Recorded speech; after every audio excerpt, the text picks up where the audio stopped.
I'm Catherine Kingsley, And I'm Catherine Sterling. and this is Contemplating Culture. a missionary walk through a secular age. Together we journey through A Secular Age by Charles Taylor, a book looking at the history and philosophy of how the world got where it is, and the impacts of our contemporary culture for us today as missionaries. And we're inviting you to join the conversation.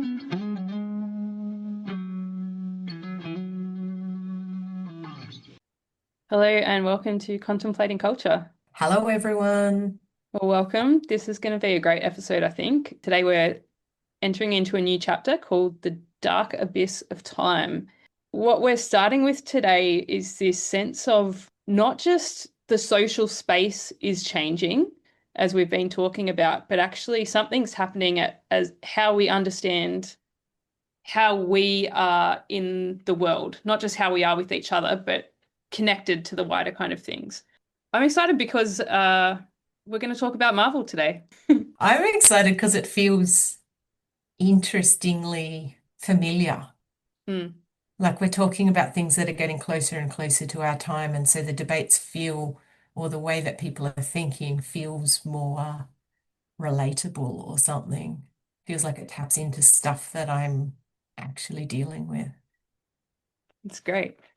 I've been thinking as we're making our way through, like, I know that we're putting out a podcast, but my learning doesn't feel finished with the podcast. And I'm feeling like I'm still learning along the way. I'm still learning about the history of all of this stuff and how it all fits and how it all is then applied to our, like, I guess that's our major goal, right? But you've got to understand the context to be able to apply it. So hopefully along the way for you as listeners as well, that, yeah, some of the historical context is helping you get an idea of the background so that it can be applied practically in the situations that you need.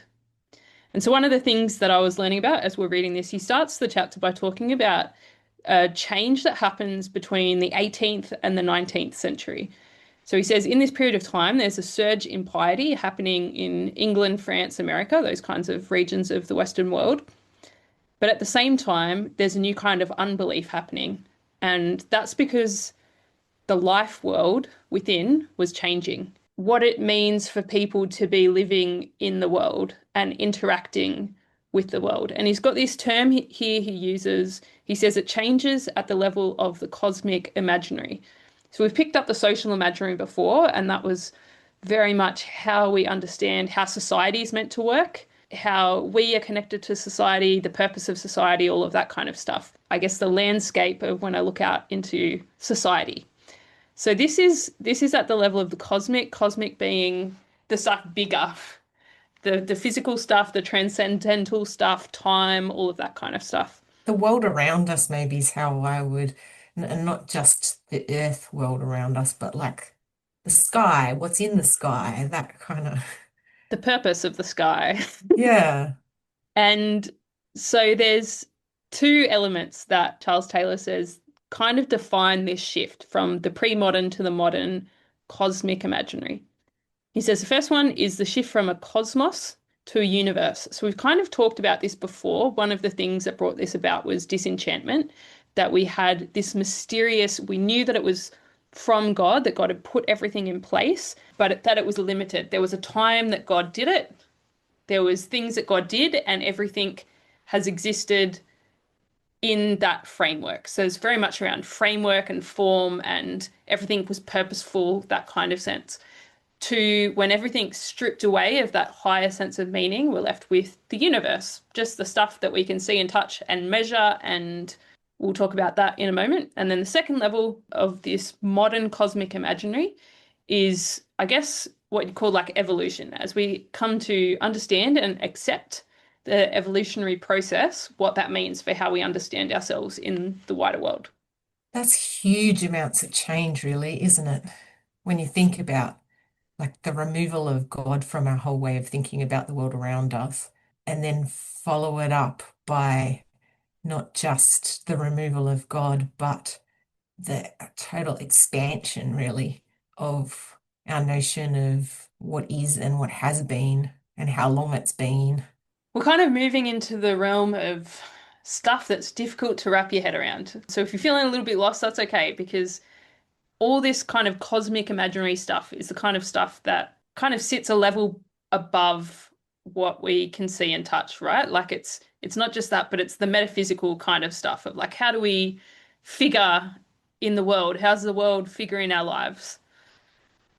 So let's look at that first shift, the shift from cosmos to universe. I guess the biggest impact of this is that what you're talking about, Kat, that sense of the limit starts to get swept away. That if God has created and ordered everything, I mean, even pre-Christianity, there's that Greek sense of form and framework. Whereas when we move to the universe, we know just with the Big Bang Theory, it's our most plausible kind of scientific proof at the moment for the origins of the universe, that it's ever expanding. That as our developments in science have progressed, we've been able to see further, estimate further, measure further, all of that kind of stuff. But also then at the level of the microscopic, that we've been able to find the atom, we've been able to find the subatomic particles, that this sense of limit goes both out, but also to the microscopic, that there's just a sense in both time and space that, and he says, even if we don't believe it, we have a sensed reality. He said, even if we don't believe it, there's like a sense that this is true. It's interesting, really, because we're talking about massive shift in people's understanding of the world around them and how it works and all of that kind of thing. And in some ways, we just take all that stuff for granted, that we're part of this galaxy that's one of many, many galaxies and so on. But when you think about how much even this has expanded for us, like the example that comes to me really is Marvel. This idea of that, like the expanding limits of space and time. When you think about like in Marvel movies, and okay, it's not just Marvel, probably Star Wars was before them, and before that, who knows what. But say, like, we're talking about 20th, 21st century expansion of the limits. It's possible to travel faster than the speed of light. What do they call it? Traveling at light speed or making quantum leaps between parts of different galaxies. Like we may not be able to yet even travel to or colonize another planet within our own solar system, but our imagination has taken the possibilities of science and technology to a level where we can travel faster than the speed of light. In Doctor Strange, Marvel has us time traveling between different eras of time. Then, if you think about it in terms of space, colonizing different galaxies, or Marvel brings in the new concept of alternate universes. And you see that in some of the shows like WandaVision or the Loki series, where these different characters have different versions of themselves in an alternate universe doing different things. Like it blows our mind even as we're watching, but it actually expands our mind, our cosmic imaginary, to use Charles Taylor's term, of the 21st century is huge compared with even this new changed cosmic imaginary of the 19th century we're dealing with here. Yeah. And I think maybe a good measure of what the cosmic imaginary is what's possible for kids to play. Like a kid could imagine that they're going to be a doctor or they're going to be a mum and they'll play what they know, right? Like kids play what they know.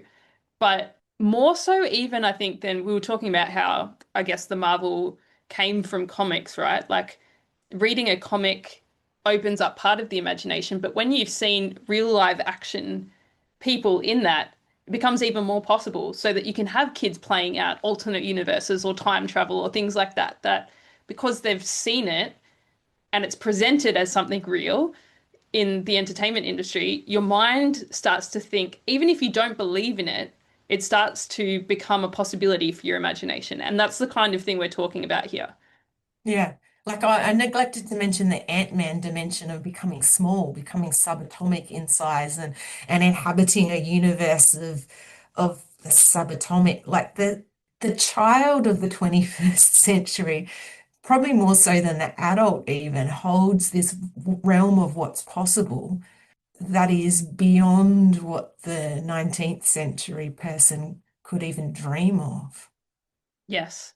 And just as a side note, I think that's part of the frustration of this generation that's growing up now is that their imagination holds possibility as a reality to a degree that's not actually practically possible. Yeah. That what what's real for the imagination is so far beyond what's practically possible. This is a really good link, I think, to the second point of this modern cosmic imaginary, and that's that of evolution. And he says that this isn't only true for, like I was talking about, the Big Bang, that the Earth, there was a time that the Earth wasn't. It was just particles and they all combined together. And then over time, the Earth formed over time, but also the life forms within it, that there's this sense that the life forms started like this and then they evolved into this and then they evolved into this. And inherent in that is that over time the earth is going to change, but also the life forms in it are going to change. And I think that Marvel, again, does a great job of capturing this evolutionary process as a possibility that I was saying, even I think Captain America is a great example of speaking into that deist context because he's from a very Christian America. So belief in God is there, but it's like God has set up the world and there's this possibility that the human person evolves into a superhuman person. And that it's, can you see the whole science and technology thing too? It's like that deist thing of God set up the world and left us to do what we could with it, and we're going to get to a point where we can create superhumans. So it's really fascinating, really fascinating. And yeah, I think Marvel's a great example, kind of mirroring some of the stuff we're talking about here. And Taylor says that for this click over from the pre-modern to the modern sense of what's possible, we needed available frameworks, A, and B, the old frameworks had to kind of wane. The power of them had to wane. So that the understanding of the cosmos, and that we've seen that with deism, that kind of is what happens, that we shift from the cosmos to the universe. And we've got this whole new, plethora of examples of ways that a new framework is available. But what's really interesting is, I guess, the preaching that emerges in this era. So you can imagine a person of faith in this era is looking at, some things that they can see are going to have some pretty significant implications. And we've talked about this before, but what they pick up here is apologetics. And it makes sense, doesn't it? Because we've talked about this is the era where the triumph of reason has just become a thing. So that they want to speak to reason. We have to have a reasonable faith. We have to be able to rationalize what we believe. And I find it really fascinating. Taylor talks about some of the apologetics in this era. So, apologetics is kind of giving the account of God, giving the proofs of God, that kind of thing. He says, well, it's all got to make sense in the here and now. It's all got to make sense in the universe. We can't leave things to mystery. And so he says they go to the degree of proving why the mountains are there. The mountains are there as part of the hydraulic cycle so that, then the clouds hit them, then we get the rainfall. The rain, like everything is human centered, right? Like everything in creation has to be. So they're giving all these accounts, and he says like some of the apologetics in this era actually gets into the ridiculous, which is where you start to get some of the kickback. And then, like, it's an understandable space that people are in, that's feeling of like, I need to defend, I need to, I need to help people understand, I need to maintain belief somehow. And what ends up happening, there's a couple of figures he talks about that emerge in this era that they're really trying to defend orthodoxy, but they are looking at the facts of the matter and making minor adjustments in the faith perspective to give reasonable account for the faith. And he says this is come at some of the founding figures of what we would now consider science versus religion actually set out to start defending Christian orthodoxy, but the need to do it from a scientific perspective ends up becoming over time this big divide. Mm. Or what they saw as Christian orthodoxy that they're trying to defend. That's the thing, really, isn't it? It's funny. Like, because I guess this is one of the things that I recognize in the world today, that whole science versus religion thing. And I would say that in the popular story, it's still the thing. The popular story would be that, we had all these beliefs and then science came along and disproved them all, and we don't need to hold on to these beliefs to explain the world anymore because science can explain everything. And we don't need God because we can do it all ourselves, or we'll be able to as soon as science has helped us do it. It's like I remember at high school, one of, like the class being really shocked when our science teacher said he believed in God, because that's we just expect that there's an opposition. Absolutely. And I remember that was particularly when I was in primary school, it was a thing. Like I went to a Christian primary school, and there was the public school right next door, and they'd shout through the fence, "Oh, um you believe in the world was created in 6 days, how silly." And we'd like yell back, "Well, you believe that we came from monkeys, that's silly."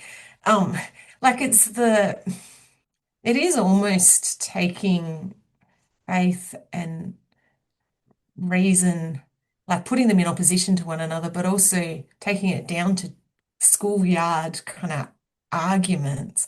I think Taylor, in giving us some of the history, helps to point out the complexity of what you're dealing with here. And I think that that's a really good example, Kat, because what we've talked about it before with the social imaginary, that something can happen at the level of the elite thinkers of a time, but that doesn't equate to a social imaginary. It's when the whole common understanding. And so that's a perfect example there of what the modern cosmic imaginary looks like. It's like, well, the kids that haven't had any, formal education on the matter, what do they commonly hold to be the way things are? I think kids are a great marker, I think, for how widely is this belief, this common understanding held.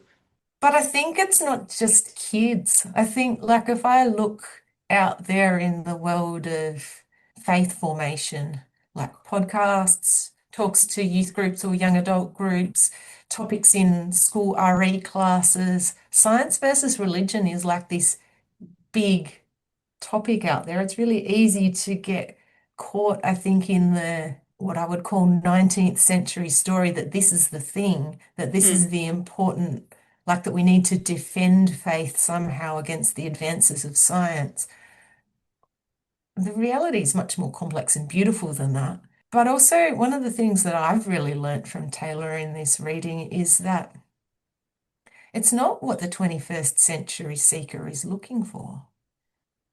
The 21st century individual, while they've kind of been grounded in this triumph of reason and need things to satisfy their rational mind, I think that the Alpha Course puts this really well when they talk about the fact that, the modern individual can't be argued into faith.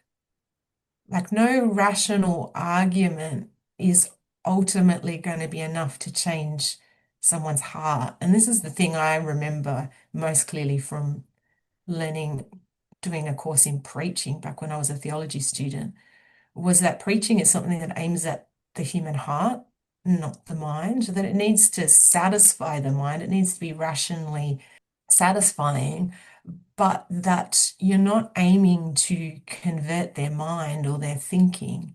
You're aiming to speak to their heart, and you do that via their imagination, via their sense experience. Which brings me, I guess, back around to Marvel.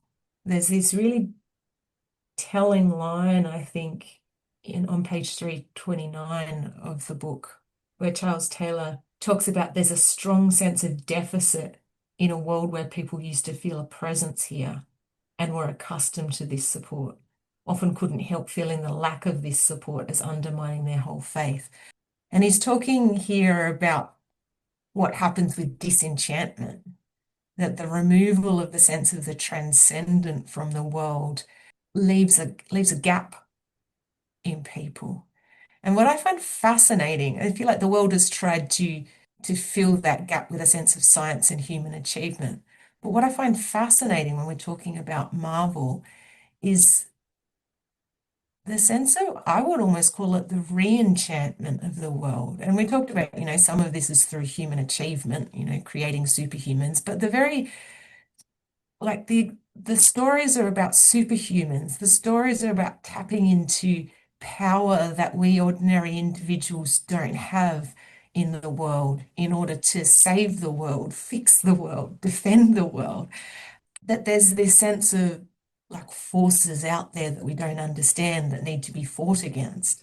And you jump outside Marvel and there's Star Wars tapping into the Force. There's this sense in which I guess that the modern media and technology almost like you could read it as, I would say, re-enchanting the world, admitting that what we have now is not enough, that there is that still that gap that our hearts are seeking to fill. It gives me a hope, I think. It gives us a space as evangelizers, as missionaries to our culture to draw upon, I think, when we're trying to speak to people's hearts and imaginations about the transcendent. One of the best examples I'm thinking of that is one of our brothers has a podcast called The Myth Pilgrim, where he unpacks movies and stories with this very purpose, taking the storyline, taking these things and, and drawing out the Christian threads that can be seen in them. And I think that that's a great example of, I guess, when faced with the deficit of the transcendent in the felt experience of this modern cosmic imaginary, and there's things coming in, particularly in the entertainment industry, I think, that are trying to fill that void in our hearts, in our minds, in our imagination. Because Taylor's saying our imaginations become, with nothing firmly holding them, our imaginations come very supple, I guess, that Mm, they're amenable to a whole range of things. We could get very defensive about some of the ways that entertainment is taking it. And there's definitely boundaries that we should have in place, that we're not going down that road or that road, but that rather than being discouraged, as you're saying, we can have a reason for hope because the imagination is perhaps less limited now than it's ever been. And yes, that can go in a lot of different directions, but one of those directions can definitely be the root of faith. And I think, as you're saying, that not just having a podcast about movies, but actually there's a whole realm in Christian media and mm, entertainment that I think is just ripe. The human imagination of the seeker of the 21st century is waiting for their mm, imaginations to be captured and drawn back in.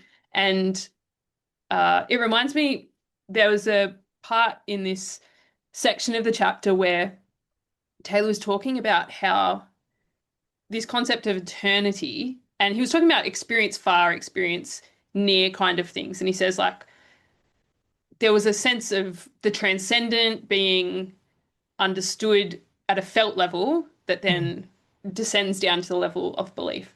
And it got me thinking about in Australia, there's a story in Sydney of a guy who preached, like you were talking about preaching to the heart. This guy preached with one word.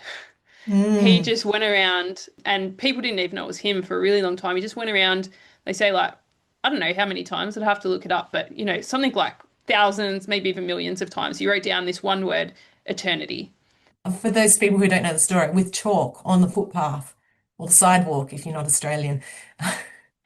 That no explanation, just putting that word out there. And maybe for some people, it was thinking about the transcendent. Maybe for some people, it was thinking about where am I going to spend eternity, heaven or hell? How's that going to impact my life? And maybe there was, like maybe every person had a different response to this word, but he was just trying to capture the imagination with this one word. And I guess that is part of our call in, well, that's what he spoke to 20th century Sydney. Whatever your context is right now, what's the word you're being called to speak into the world? What's the way that the power of the imagination can be unlocked for the modern seeker? And I can't say I've got the answer, but that's probably one of the things that we're being called to do moving forward. Yeah.